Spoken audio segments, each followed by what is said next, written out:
Greetings YouTube, Fuzz here, and I've actually reached level 50 now in Warhammer Chaosbane, and one of the things I noticed is that a lot of the content that is locked when you first start your adventure on your first character naturally unlocks as you progress through the story, through the campaign. I'm just going to go into a few more details of that for you guys that are interested in knowing when such and such a feature becomes accessible. I am going from memory here, so if I have forgotten anything or have made a mistake, please do let me know in the comment section, and I can either answer or somebody else can answer for you if need be. Okay, so first things first, something I know people have been asking about are the difficulties. When you first begin your adventure, you'll only be able to access up to the very hard difficulty, with Chaos 1 through to Chaos 5 being locked out from use. However, these difficulties do unlock once you've managed to complete the adventure. So once you've finished chapter 4, then you'll be able to go ahead and select any of these other chaos difficulties as well as the standard ones. And I should also note as well that these difficulties are account wide. So once you've unlocked them, they are permanently unlocked for every character on your account. So it's a one-time thing. And that actually is true for many of the features that are locked in Chaosbane initially. Once you've completed and unlocked them on one character, your entire account will have access to them. So just moving on then to the game modes themselves.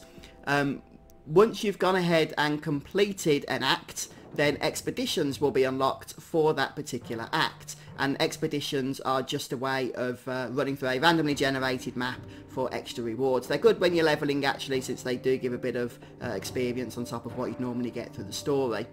And the other feature that you can access from here is the boss rush mode. Again, this unlocks once you've killed the first boss, and as you kill more bosses then throughout the adventure, they will also be added to this list, and they will allow you just to go straight into the boss fight again in order to tackle it, get the loot from it, etc, etc. And once more, all of these features are account wide. So if you start a level 1 character, or if I started a level 1 character right now, then expedition and boss rush mode would both be available. I wouldn't even have to play the story. Now, this feature up here, Invasions, is not available right now. I'm assuming this is going to be added as part of DLC. So that's just a placeholder more than anything. And the other gameplay mode, if we head over to the Collectors Guild, is the Relic Hunt. And Relic Hunts are really the bulk of the end game. Okay, so these are a lot of fun. Basically, you get to pay for various modifiers, which are going to hinder you during the maps that you play.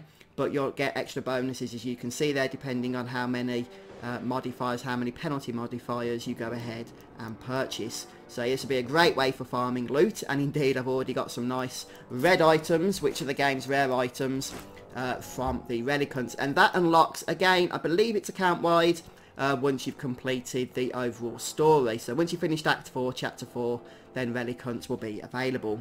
Now, in terms of your actual character, the God skill tree unlocks during Chapter 1, once you've completed a quest about halfway through that chapter, and then you can start spending your favour points and your fragments for more stats and abilities.